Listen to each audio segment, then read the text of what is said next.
Hello guys, welcome to my YouTube channel Physics Prince. My name is Deepak. I'm going to teach you all 9 subjects of physical science in detail. My courses are absolutely free of charges. My courses are going to help the students who are preparing for CSIR, NET, GATE, NT exam, PhD exam, SET, Jest, Tifr, IIT-Jam and other exams related to physical science. Okay, so this is the second part of this series in which we are solving CSIR NET PYQs of December 2019.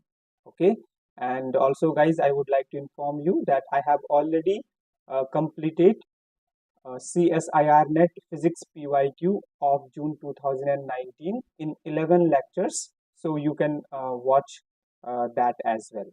Okay, and before starting the class, I would request the students who haven't subscribed my channel yet, please subscribe my channel and watch my live lectures, which are going to help you to crack the exams related to physical science. Okay, so I'm going to start now with question number first. Okay, and these are 3.5 marks questions, guys. Okay, part B questions of December 2019. Okay, so the first question is: a ball initially at rest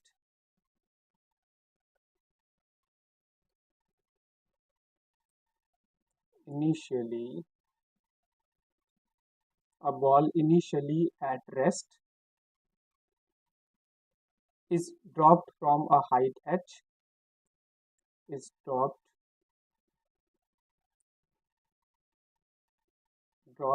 from a height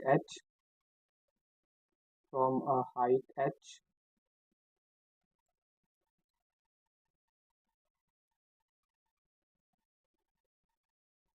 above the floor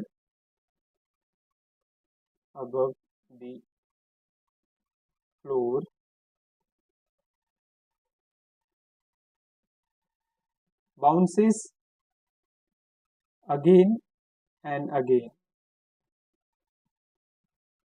bounces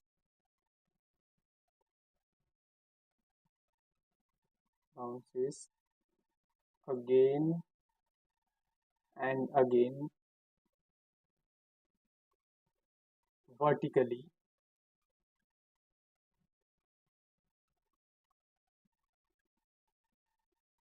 if the coefficient of restitution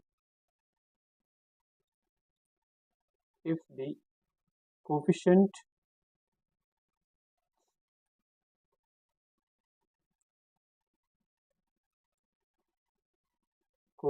of restitution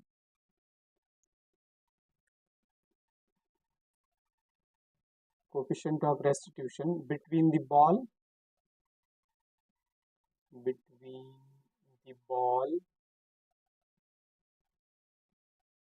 and the floor is 0.5, the total distance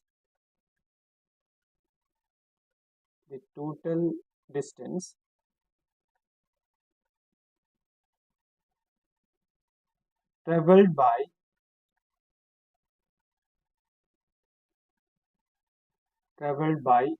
the ball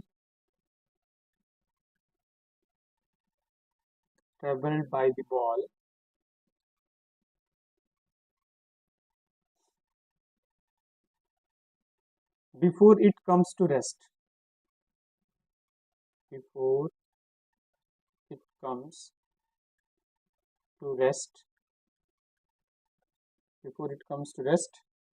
is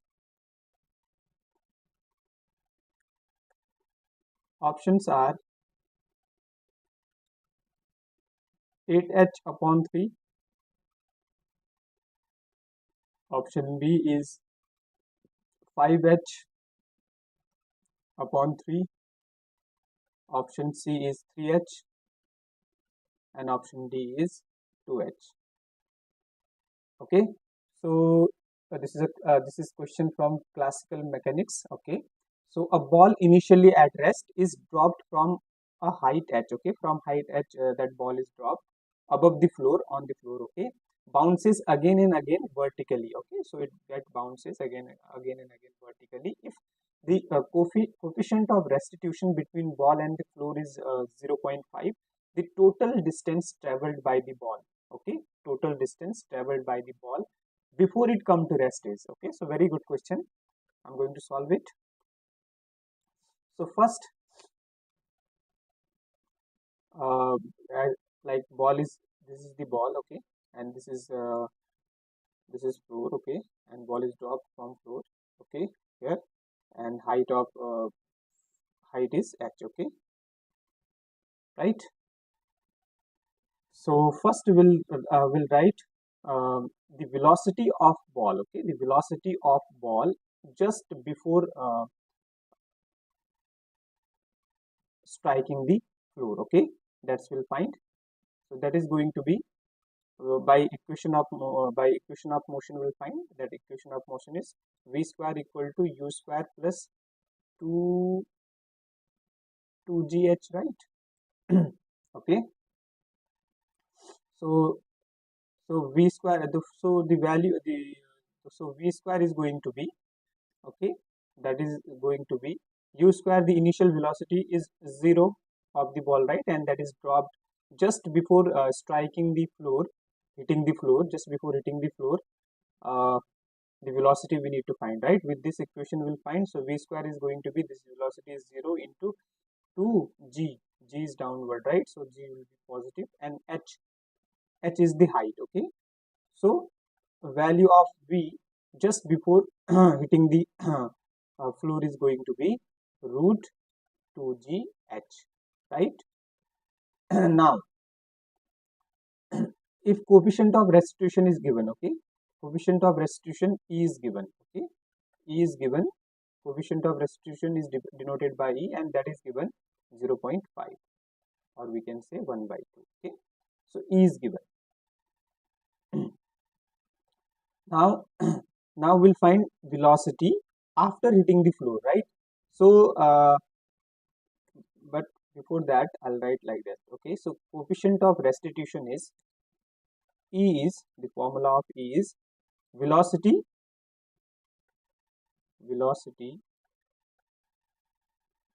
after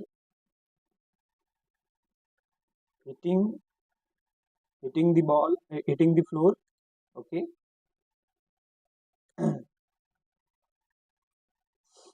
upon velocity just before hitting the floor. Okay,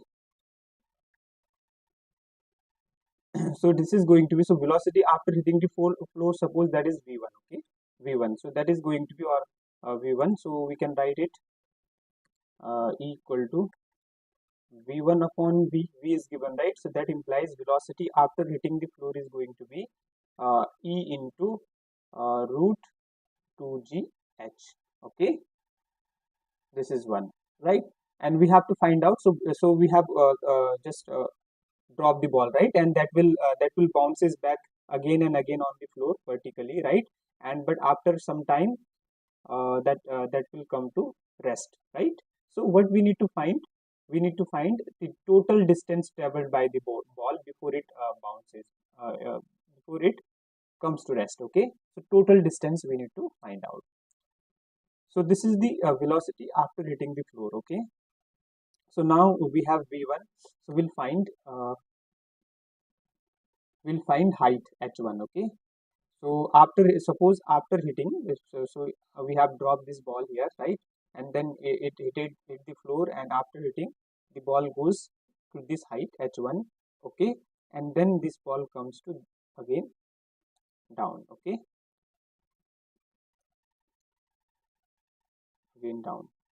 Okay, I'm just denoting like this. Okay, so this ball goes up and comes down. Okay, so in the same line it happened, but I'm just showing showing you this just to make you understand. Okay, so this is the ball. So ball is thrown, okay, and dropped from here, hit the floor, and goes up, right, to this height, h1 height, and then come down. Okay, so h1 will find out. Okay, so h1 is going to be again by equation of motion, that is v square equal to u square plus 2gh, right? So height is h, okay, and initial velocity is this one, root 2gh, right? So this is going to be v square, the velocity, and final velocity, right, it will go up to this height and then the velocity will become 0, right, and then it will come down, right? So so this is going to be v square upon u square, right? So v square is going to be 0, u square minus 2gh1, right? Why? Because this ball is going up, right, against the gravity, right? The value of g is going to be minus, right? And then we'll put the value. So u square here is this one, e square 2gh, right? E square 2gh minus 2gh1, right? So from here 2gh1 is going to be e square 2gh, right? And 2g will get cancelled. So h1 height is going to be h1 height is going to be, that is e square h, right?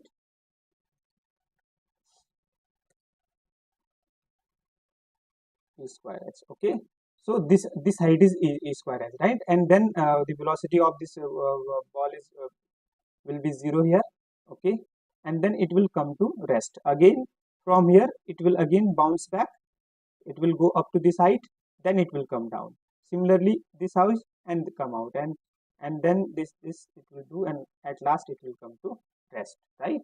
So you can see that the total distance traveled by the ball, h1 height this, and then it will come down. So so here the ball has traveled 2 h1 height, right? Similarly 2 h1 distance, right? Similarly it will go to h2, okay, here, and then come back, right? 2 h2, 3 h1, 3 h2, 3 means 2, that is 2 h3, h1 h3 h3, 2 h3. Similarly h4, 2 h4, 2 h5, so on, right? And then finally 0. I hope you understood it, guys. Okay, well, okay, so this is the this one. Similarly we can find, similarly height h2 is going to be e to the power 4 h, okay, e to the power 4 h, and similarly s3 is going to be e to the power 6 h, and so on. Okay, right? So now we'll find total height. So total height h is going to be, total height h is going to be this one. See this, you can check here, this is h, this height is h, it came down, right, dropped. So this is h plus this is h1, then again h1, means 2h1, 2h1 plus this is h2, and then this is h2, right? 2h2, 2h2 plus 2h3, so on, right? This one 2h3, so on, right? So this is the total height. Now we'll put the value. Okay, so this one, so e is going to be means h is going to be small h plus 2h1, value of 2h1 we know, right? h1 value is e square h plus 2h2 value is e to the power 4 h plus 2h3 means 2 e to the power 6 h plus so on, right? Very important step, guys. Okay, so now what we will do is h is going to be h plus, here we can take 2h common, so it is going to be e square plus e to the power 4 plus e to the power 6 plus so on, right? So h is going to be total height equal to h plus 2h. Okay, this we can do one thing, we can plus add 1, okay, and subtract 1 in this expression, e square plus e to the power 4 plus e to the power 6 plus so on minus 1. Okay, so h is going to be h plus 2h, and this is the sum, right? We know this is till infinity, right? 1 plus e square plus e4 plus this is going to be 1 upon 1 minus e square, right? This we know, right? Because there is a formula, 1 plus x square plus x cube plus so on is going to be 1 upon 1 minus x, right? This we know. Okay,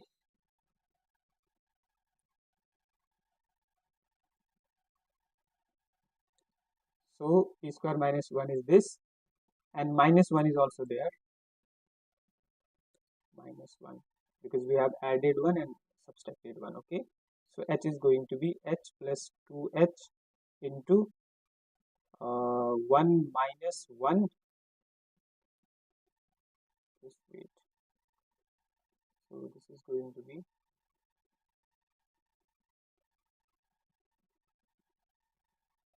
have we made any mistake? Yes, we have made a mistake, I think. No mistake. Okay, just let me check. So this is 1 square, this 1. Okay, so this 1 minus 1 upon 1 minus e square, and this is, okay, 2 is also there, right? That's correct. Okay, correct one. So we can write like this. So 2. So this is going 1 minus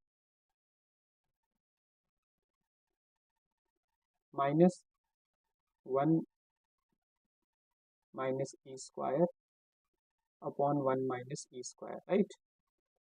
So h is going to be h plus 2 will take 2 outside, so 2 inside, right? So this is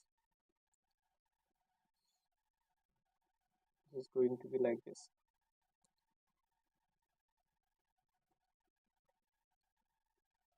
So this will be, h will take common, so this is going to be 2 upon 1 minus e square minus 1. Okay, 2 is there. So 1 minus 1, and then h is going to be this one.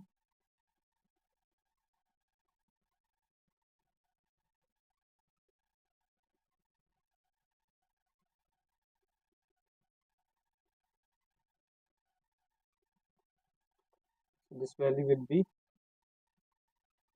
h equal to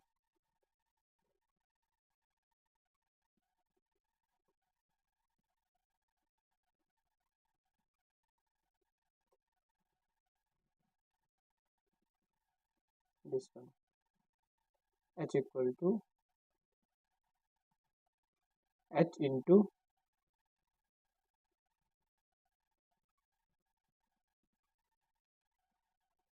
we solve it, so this is going to be h into 1 plus e square upon 1 minus e square. Okay, this one 1 minus e square. Okay, this one. So now value of h is going to be, h is there. Okay, so 1 plus e square, where e is given, right, is 0.5 or 1 by 2. So 1 plus e square, that is 1 by 2 whole square upon 1 minus 1 by 2 whole square, right? Since e is given, that is 0.5. Okay, so that is 1 by 2. This is going to be, right? So this value will, so we'll use that formula, right? Or we can write like this, 0.5 also we can write for making calculation easy.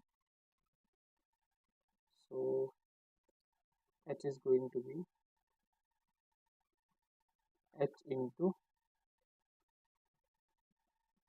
1 plus e square, 1 minus e square, right? 1 minus 0.5 whole square upon 1 plus 0.5 whole square upon 1 minus 0.5 whole square, right? Because this is e square, 1 plus e square, 1 minus e square, right? So value of h is going to be h into, this is a plus b, a minus b, right? So this is going to be 1 plus 0.5 whole square upon this a square minus b square, 1 plus 0.5 into 1 minus 0.5,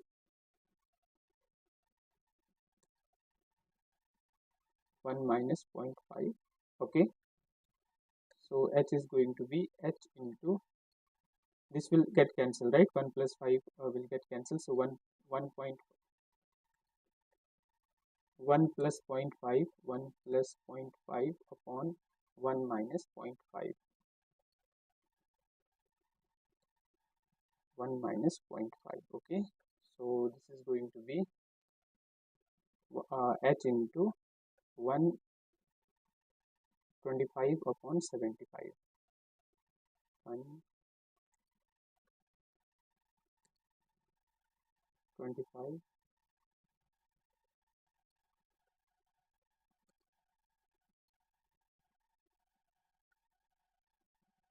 75, and this value is going to be 5h upon 3. Okay, B is matching, right? Option B is the correct one.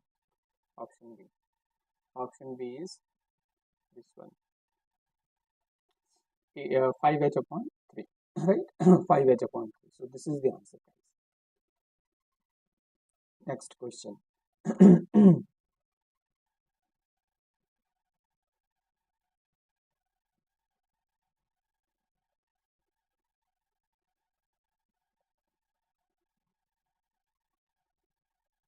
Next question is,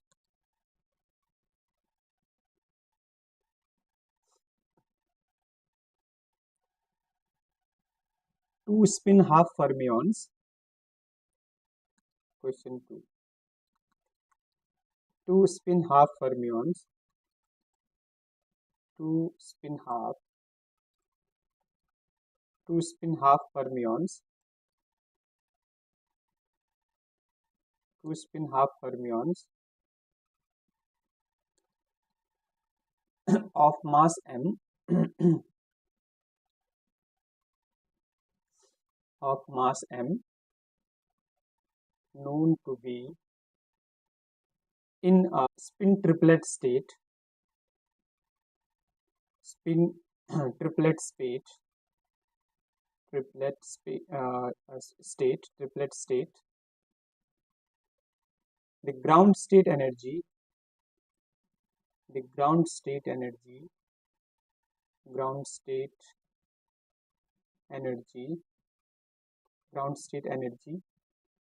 of the system,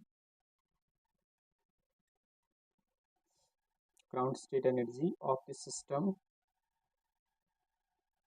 in system, okay, in units of, in units of h cut square pi square, h cut square pi square upon 2 ml square, 2 ml square is, okay. This is the question, very good question. Okay, so two spin half fermions, so there are two fermions whose spin is half, two spin half fermions of mass m are confined to move in one dimensional infinite potential well. Okay, so they are confined to move in one dimensional infinite potential well. Okay, okay, so well of width L, okay, the width is L of that one dimensional infinite potential wells. Okay, if the particles are known to be in spin triplet state, this is very important point, guys. If particles are known to be in spin triplet state, okay, they are in spin triplet state, the ground state energy of the system, okay, you need to find out in the units of h square pi square upon 2 ml square. Okay, so how to solve it? I'll solve now. Okay, Okay, so if particles are known to be spin triplet state, that means the particles are in spin triplet states. Okay, since particles are known to be in spin triplet state, okay, it means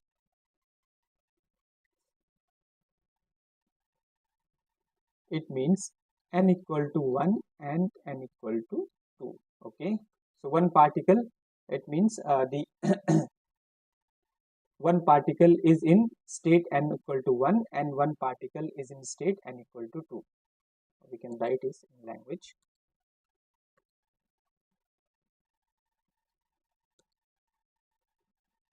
One particle is in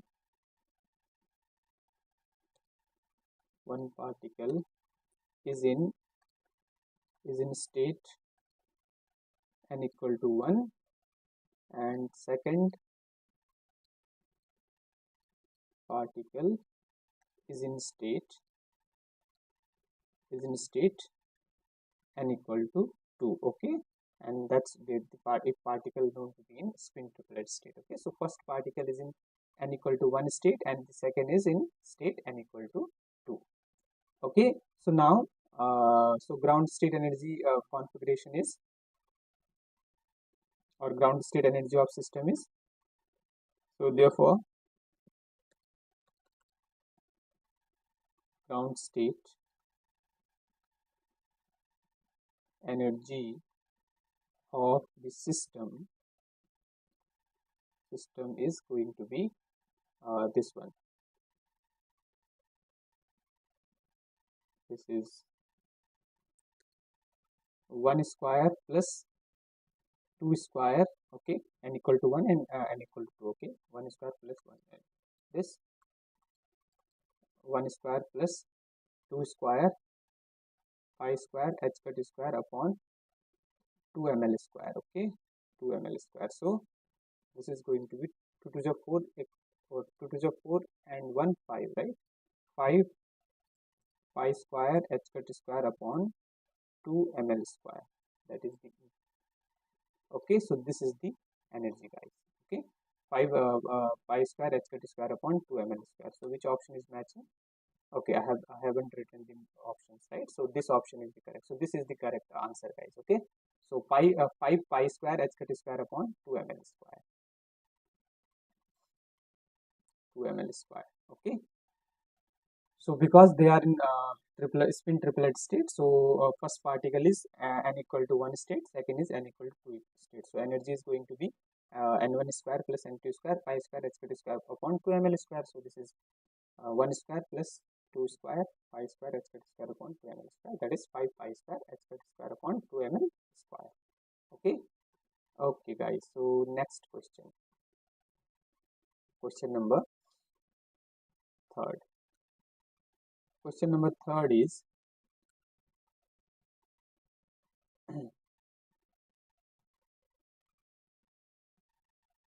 this is also a good question. So very easy question from digital electronics. Okay, the figure below, the figure below shows a 2-bit simultaneous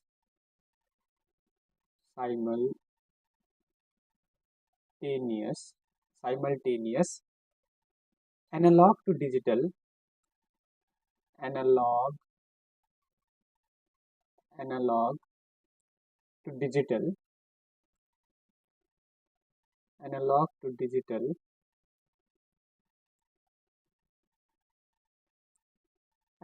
to digital that is AD converter converter operating in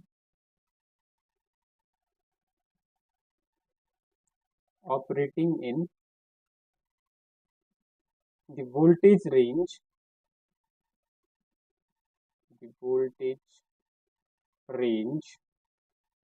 operating in the voltage range 0 to V naught. The output of the comparators, the output of the comparators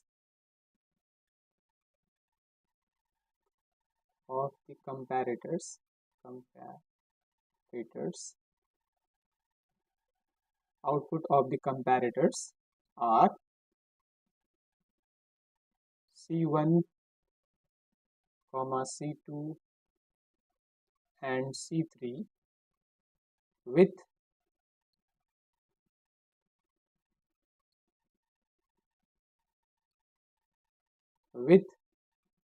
the reference input,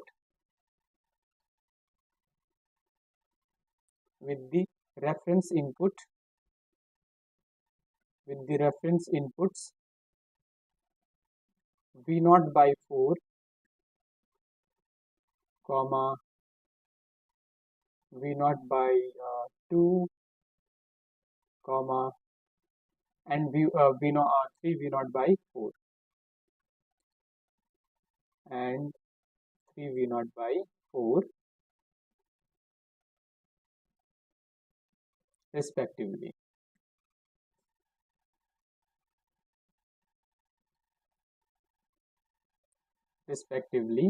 The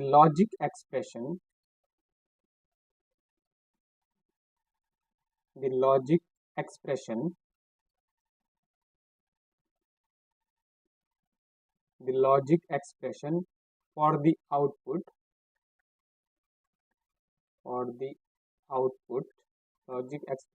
the output corresponding to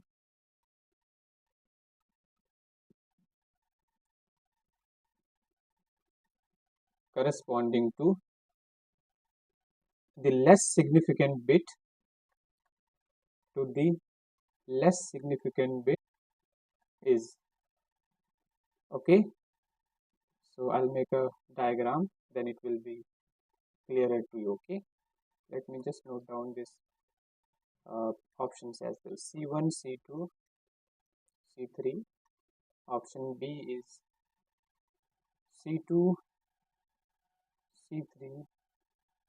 C3 bar plus C1 bar, C equal to C1, C2 bar plus C3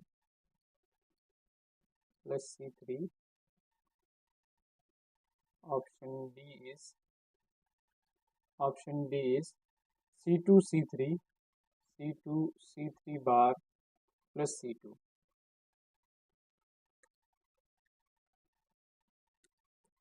plus C2.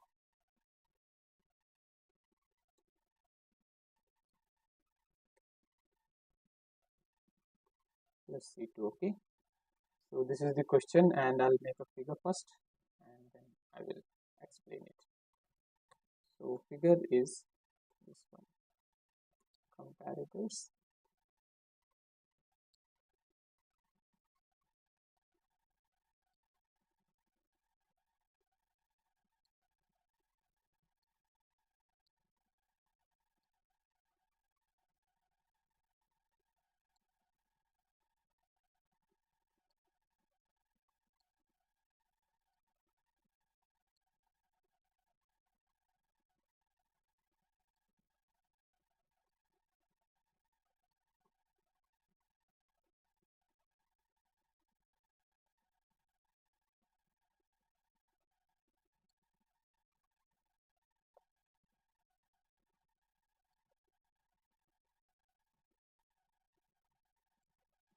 This one, and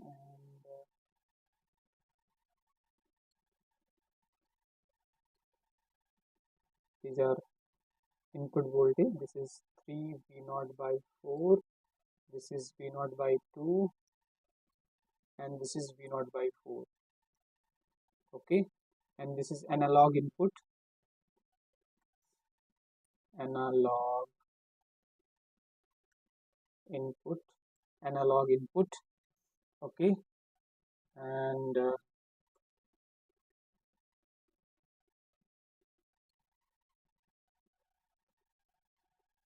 this is C1, C2, C3. Okay, C1, C2, C3, and then this is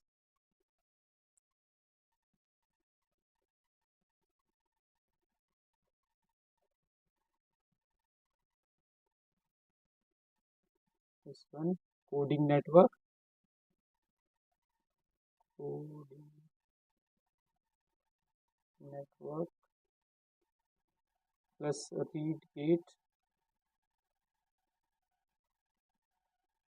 plus flip-flops.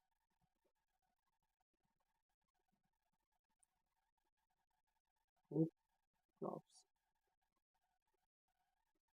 Okay, and this is one first bit,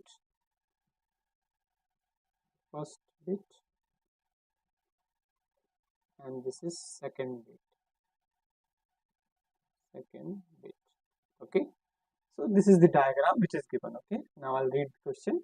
The figure below shows 2-bit simultaneous analog to digital converter operating in voltage range 0 to V0. Okay, so this is the 2-bit digital to analog converter. Okay, next, the outputs are C1, C2, C3 respectively. Okay, and the logic expression for the output corresponding to less significant bit is. So you need to find out the logic expression output.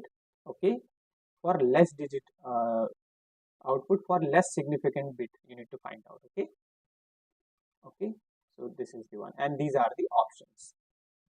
So this is the digital to analog converter. Okay, and now we need to find out the logic expression.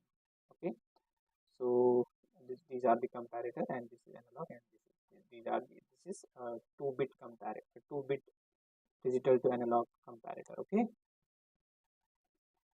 okay, so here now we'll solve it. So least significant bit. Okay, so we need to find out the logic expression for the output corresponding to less significant bit. Okay, so now I'm going to solve it. Least significant bit means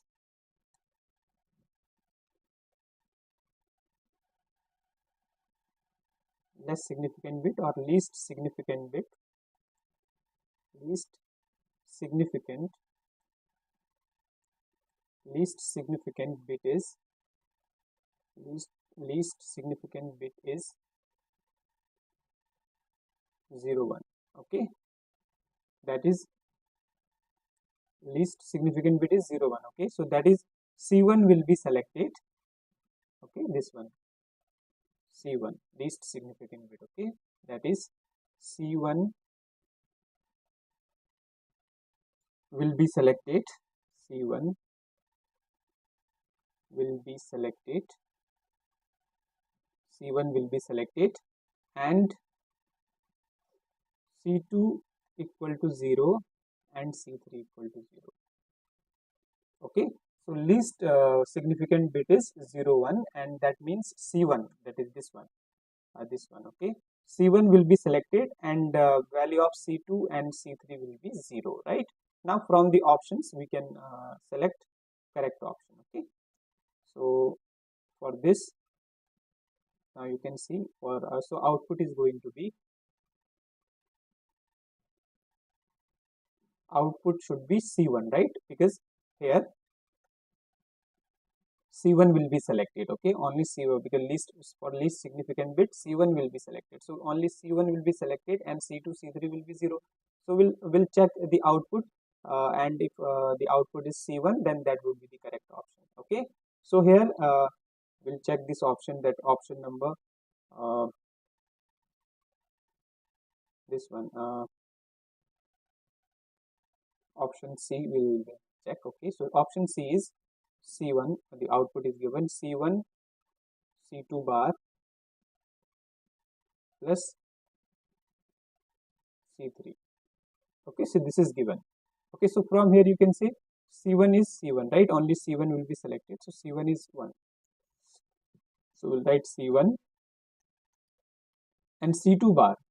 C2 bar is, since C2 is 0, so C2 bar is going to be 1, right? It's 2 bits, so 1 plus C3 is 0. So here you can see this value is equal to C1, right? So output should be C1. Only C1 will be selected, right? So output would be C1, right? So this is the answer.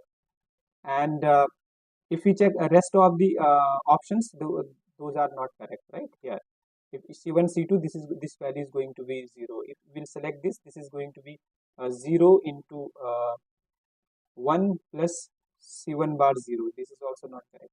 Only this is correct, right? Because it will give C1. Only C1 is selected, so means this is C1 into 1 plus 0. And for this is C1 is 0 into 1 plus 0, right? So only option C is the correct option. Okay. Okay, guys, very simple question. Now, next question we are going to do. Next question, question number 4. Question number 4.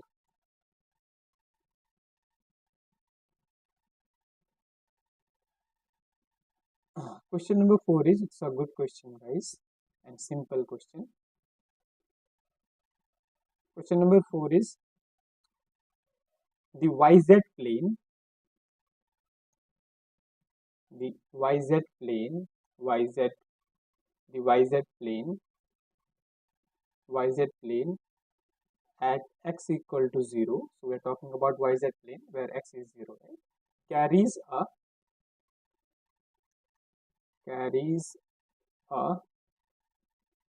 uniform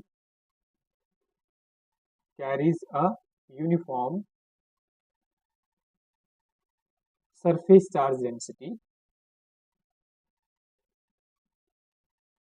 uniform surface charge density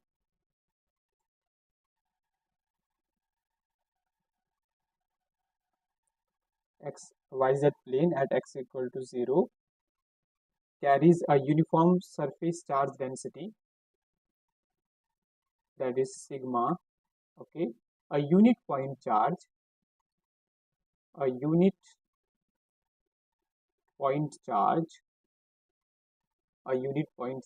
is moved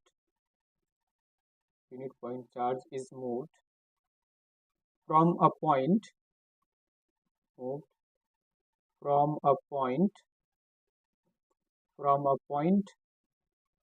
delta comma 0 on one side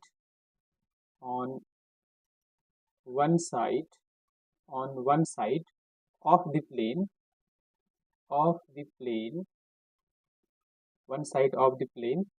to a point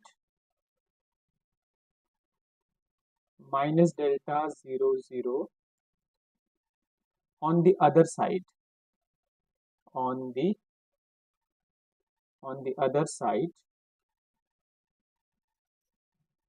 if delta is an infinite simile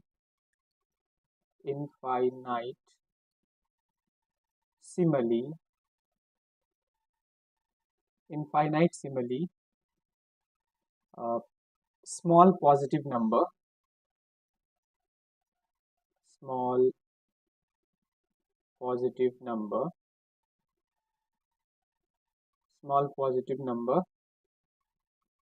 the work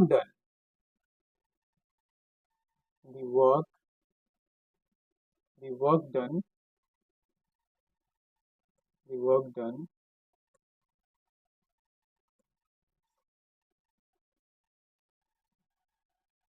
in moving the charges, in moving the charges, moving the charge is, okay. Options are 0, option B is sigma by epsilon 0 into delta, option C is minus sigma upon sigma 0 delta, and option D is 2 sigma upon epsilon 0 delta. Okay, so question is the YZ plane. Okay, so we are talking about YZ plane at x equal to 0 carries a uniform surface charge density. So that YZ plane has a uniform surface charge density, that is sigma. Okay, a unit point charge is moved from one point, that is delta 0 0 on one side of the plane to a point minus delta 0 0 on the other side. Okay, one side to other side. Okay, if delta is infinitesimally small positive number, okay, the work done in moving the charges. So what would be the work done in moving charge? So that's what we need to find. Okay, so I'm going to solve it.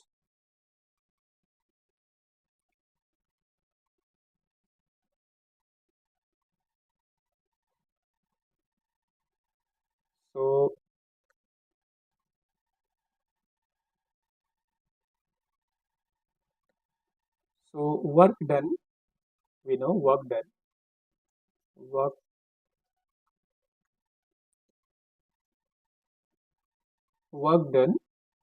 is equal to, we know, Q into VB minus VA, right? This is what we know. Okay, this is the work done, VB minus VA. Okay, final point minus initial point, right? That is VB minus VA. So if charge is moved from point A to B, then this is VB, then potential is VB minus VA, right? So work done is this. Work done is Q VB minus VA, right? So now you need to understand this. Okay, since, very easy question, since work done depends on,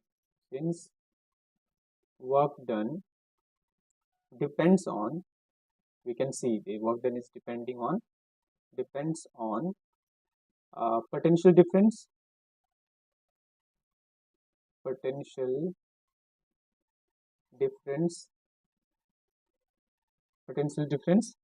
between 2 points, right? Between 2 points. Okay, so we can see work done depends on potential difference between 2 points. That is depending only the work done, the potential difference between 2 points, right? So this means, that implies work done W is 0. Okay, since potential is constant. Okay, potential is constant.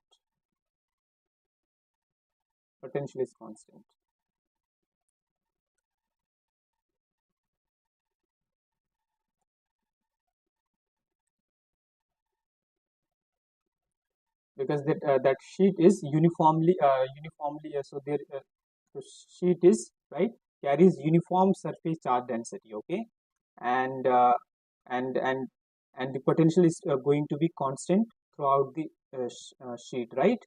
So this means the potential difference is going to be 0. That means work done is 0. Okay, so this is the answer. Okay, because potential is constant throughout the sheet. Okay, so that means work done is 0, right? And potential difference is 0 means work done is 0. So which option is correct? Option A is correct. Very simple question. Next question we are going to solve. Question number 5. Question number 5.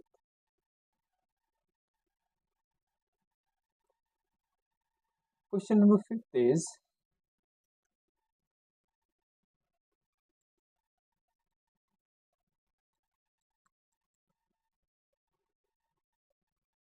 a circular conducting wire, a circular conducting wire,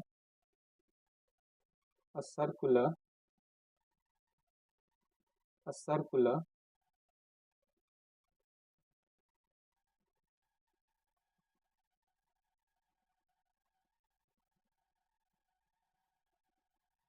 a circular conducting wire, circular conducting wire,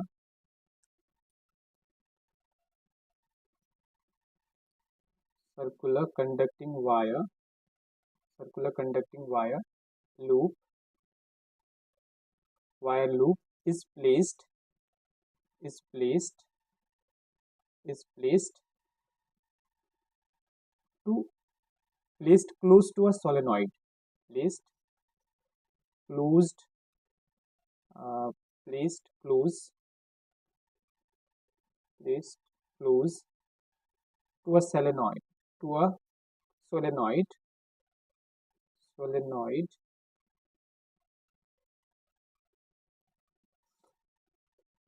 placed close to a solenoid as shown in the figure below, as shown in the figure below. Okay, figure is given. Also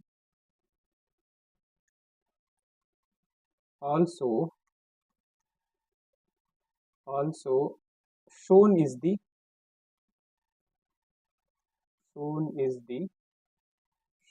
the current through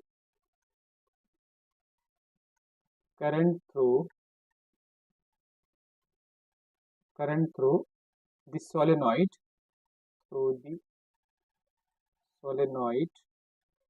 current through the solenoid as a function of time, solenoid as a function of time, solenoid as a function of time. Okay, the magnitude of, I'll make a figure in next page. Okay, the magnitude of the magnitude of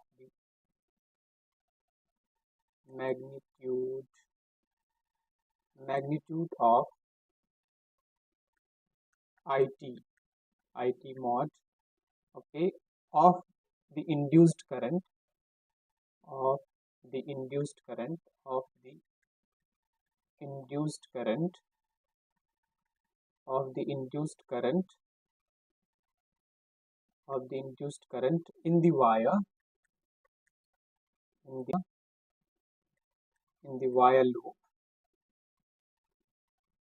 Okay, the magnitude of IT as a function of time t. Time t is best represented by best represented by represented best represented by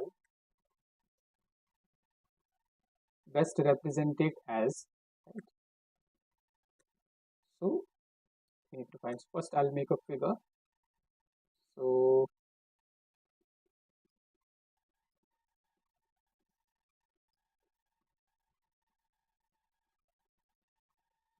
this is solenoid. Okay,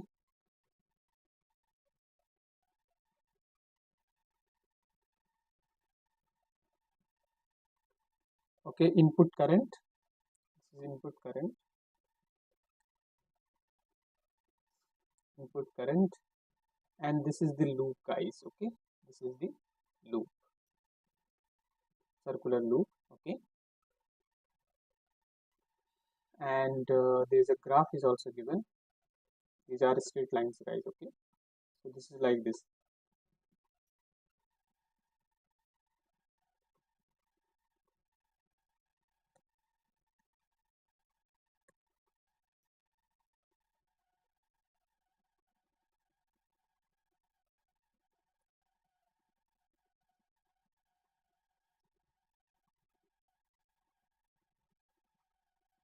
Okay, so this is the one, this is the graph, and this is T, and this is IST, that is solenoid current. Okay, this is the graph of the current, solenoid current, which varies as a time is given. Okay, so this is the question. Question is, a circular conducting wire loop is placed close to a solenoid as shown in the figure. Okay, so this one, circular wire, a circular loop is placed close to the solenoid. Okay, and and also shown in the current in solenoid current with respect to time is given. Okay, now what we need to find the magnitude of ID, that is induced current, the magnitude of induced current in the wire loop as a function of time, best represented by which graph that we need to select, right? So the graphs are given. I'll make this in next figure, next page. Okay, so graphs are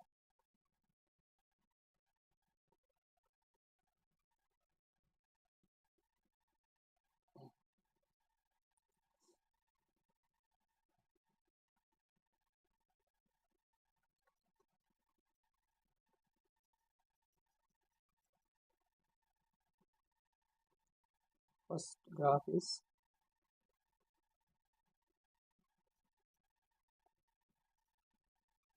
of equal heights. Okay, equal heights. Option B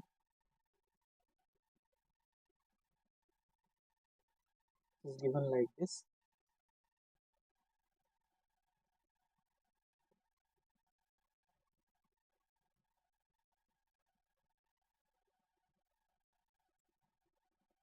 This one, this is T versus this is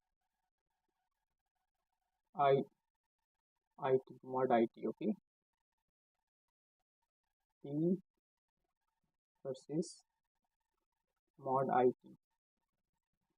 that is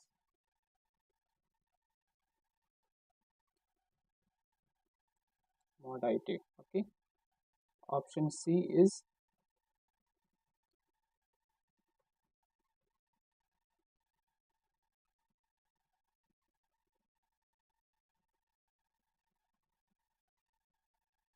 this.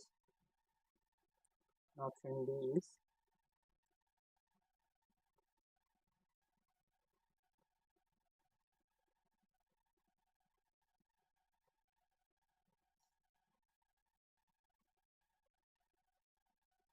okay. So these are the graphs given. This is T and this is high induced current, mod of induced current, mod of induced current. Okay, so these are the graph which is given. Okay, so this is the solenoid. In front of solenoid, the loop is a circular loop is placed, conducting circular wire loop is placed. Okay, and this is the graph of, this is solenoid current is flowing here. So, the graph of solenoid current versus time is given, and we need to find out graph of this induced current in circular loop versus time. Okay, that's we need to find out. Okay, so I'll solve it.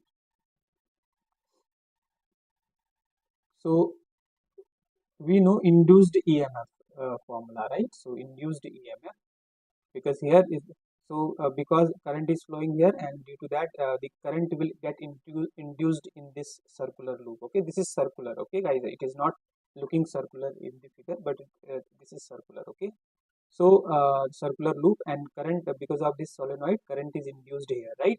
So now we need to find out, we need to select the correct graph which will represent the graph between the induced current in the circular wire versus time. Okay, well, induced EMF is that is electromotive force, right? EMF is, we know that is EF, that is EMF equal to, or epsilon equal to d phi over dt. That's we know, right? D phi dt. So it means IT, that current, IT current is, that induced current is going to be mod E upon R, right? we know like V equal to I upon R, right? This we know by Ohm's law. So this is what EMF upon R. So that means, and that is the current, right? And that is proportional to DIS, that is DIS upon dt, right? The current, the solenoid current. Okay, so this current, induced current, will be proportional. So obviously it's induced EMF upon R, right? That is and that is absolutely, that is proportional to DIS upon dt. DIS is solenoid current, because there is current in loop because of solenoid, right? Because of solenoid, the current is induced in the loop, right?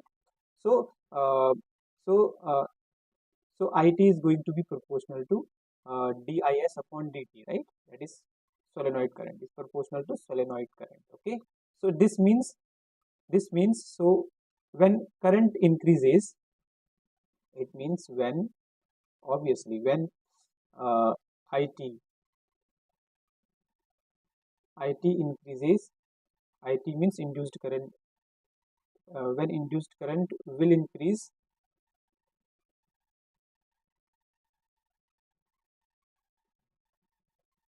okay,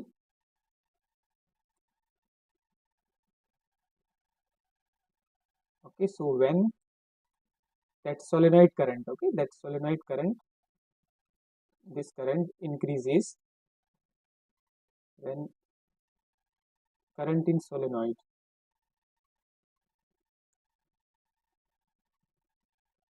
current in solenoid, current is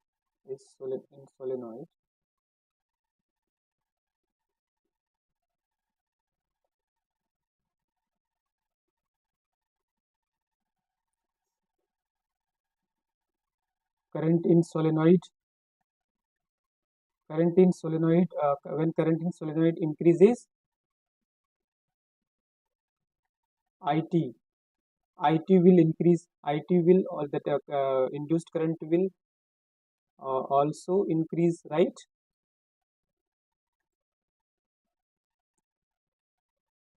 Increase, right? And when current in solenoid decreases, when current in solenoid increases, IT will also increase, right? And when current in solenoid decreases, IT will decrease. Okay,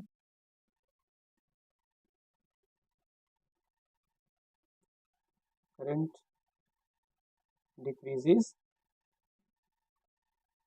IT means induced current, which is function of time. Okay, so IT will also decrease. Okay, so from here, so which graph is, so here we can see the solenoid versus current graph. It is increasing, then this is increasing, and then it's decreasing, right? First increasing, then decreasing, right? So from the option, which option is the correct is this option, that is option D.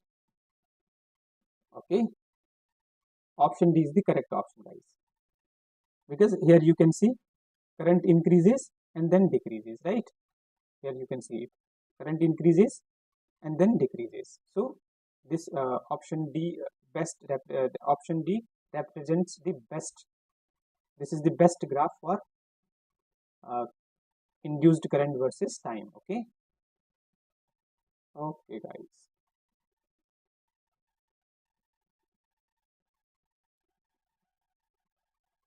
So this graph best represents the uh, induced current as a function of time. Okay, well, guys, before ending the class, I would request everyone who haven't subscribed my channel yet, please subscribe my channel and watch my free live classes, which are going to help you to crack the examinations uh, related to physical science. Okay, So next I'm going to take the third part of this series, okay, after 5 minutes. Okay guys, thank you so much.